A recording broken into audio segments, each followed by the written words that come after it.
Mossel Bay intake 66/11 kV substation.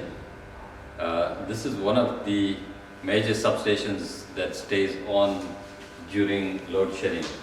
Okay.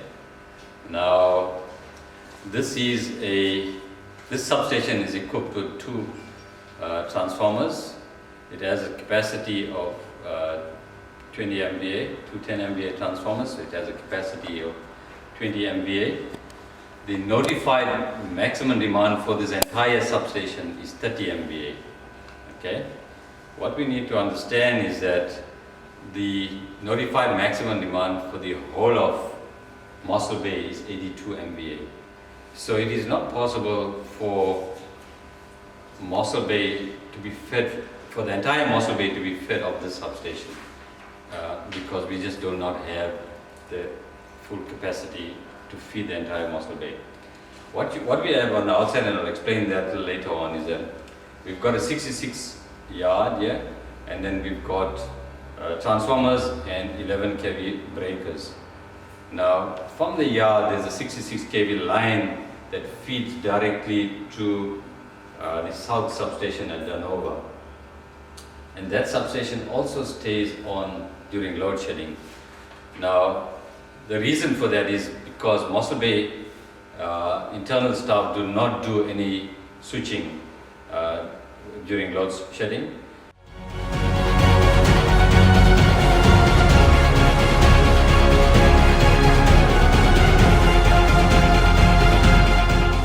So this substation is fed from the intake substation. There's a 66 kV line between the two substations. Now, this substation is equipped with three 10 MVA transformers, and this is one of the substations that stays on during load shedding. Now, this substation feeds this Mossel Bay CBD, parts of Ederan, Danova, Delmeda, and surrounding areas. Now, this substation currently runs around just over 10 MVA. So this quite a few of our commercial and domestic customers are fed off this substation that stay on during load shedding.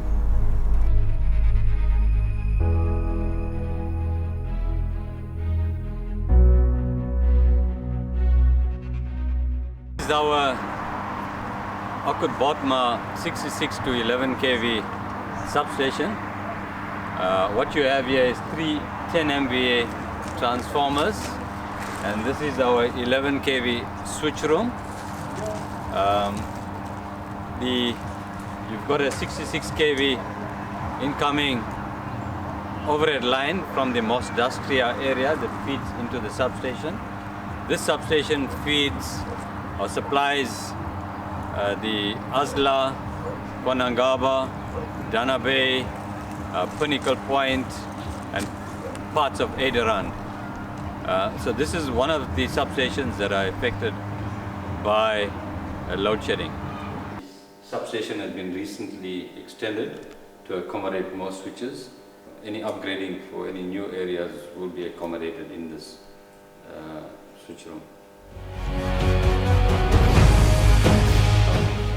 Okay, whenever switching operations are carried out, either isolating, testing, or closing a circuit breaker, it does involve certain procedures. Now, what you see here on the rack are the devices or tools that are used to, or the keys that are used to do the necessary switching. So it's quite a manual process. As I've indicated earlier on, there is about 600 mini substations in our network. Can you imagine the intensive load switching operations that are required just during this 2-hour period? It might be that you will do a lot of switching, to isolate breakers, and there will be just enough time to switch back on. So it doesn't make sense. It's, in terms of revenue losses and also wear and tear, what we also need to understand that Mossel Bay, out of the De Novo substation, there's a lot of pump stations, water pump stations as well as sewage pump stations that are supplied, and those are critical loads. So if some of these areas go off, then there's a chance that we will not have water in some cases, or we could run out of water, or we could have sewage spillages. Geagte inwoners, ek wil net graag vir u die versekering gee dat Mosselbaai-munisipaliteit oor die mees gekwalifiseerde tegniese kundigheid beskik, van ons direkteur reg deur tot die laagste vlak van tegnisie. Ons lewer daagliks uitstekende onderhoudswerk op al ons substasies in elektroniese infrastruktuur.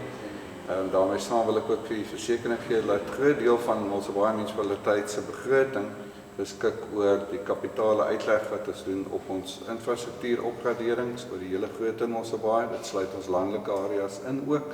So baie dankie vir julle ondersteuning ook en wees versekerd dat Mosselbaai altyd die eerste sal wees op in goeie infrastruktuur en goeie dienslewering.